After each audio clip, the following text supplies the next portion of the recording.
farewell to the little good you bear me.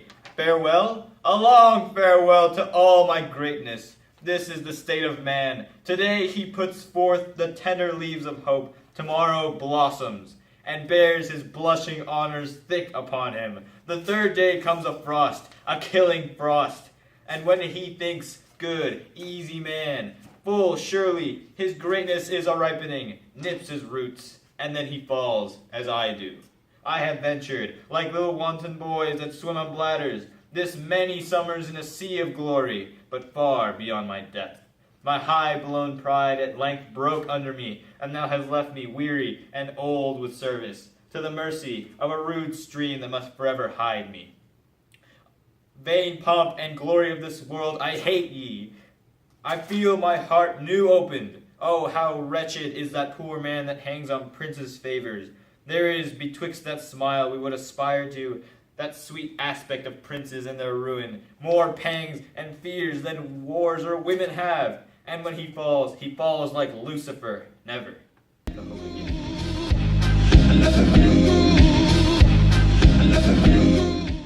This week we're looking at an excerpt of Henry VIII, so let's get into it.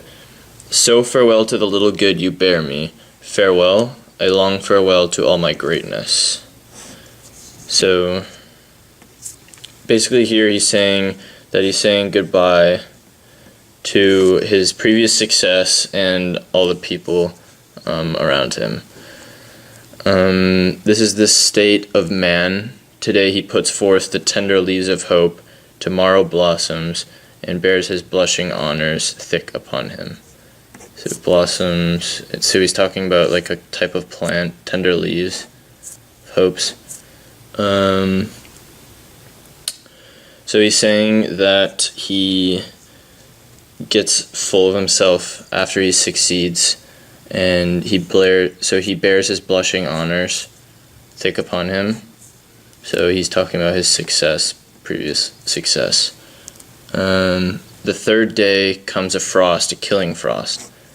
So the killing frost is pointing back to the leaves, so a frost would kill a plant. So he's saying that a failure or some occurrence killed his success and his pride. And when he thinks, good easy man, full surely his greatness is a ripening, so back to the plant imagery.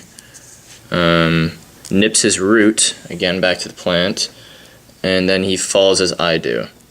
So he's talking about his pride and how he got so full of himself. It was the only thing that was holding him up, and when he failed, he was ruined. Saying, I ventured like little wanton boys that swim on bladders. So here he's saying that he is naive and as unaware as little boys on the bladders. And then he says, this many summers in a sea of glory, but far beyond my depth. My high brown pride at length broke under me, and now has left me.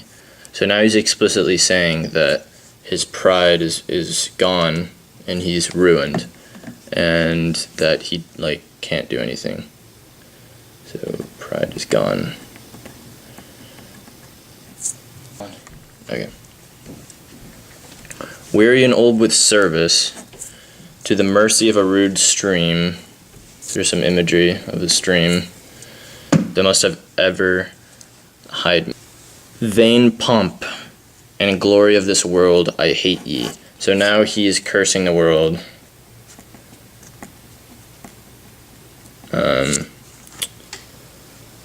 And he says, I feel my heart now opened. So now it's kind of, he's saying that he's really crushed about his failure and how he's ruined and everything. And he says, oh, how wretched is that poor man that hangs on princes' favors. So now he's talking about himself and how he relied on others, specifically the royalty in this case. So there is betwixt that smile we would aspire to, that sweet aspects of princes and their ruin. So he's saying now that the royalty he says princes specifically, are not as good as they seem, and they're not as reliable. So next he says, more pangs and fears than wars of women have. So he's again referring to the royalty being unreliable. And when he falls like Lucifer, never to hope again. So here, Lucifer meaning Satan. So he's saying, and when he says he's talking about himself. So when he falls like Lucifer. He's saying that he is forever doomed, and there'll be no recovery. So he says never to hope again.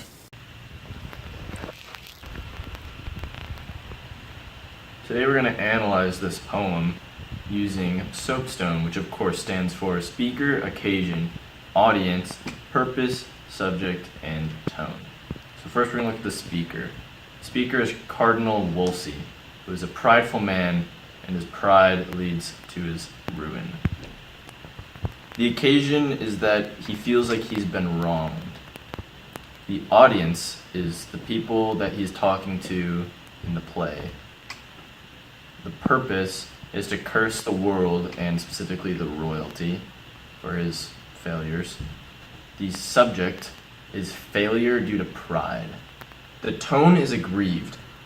He is angry. He is complaining.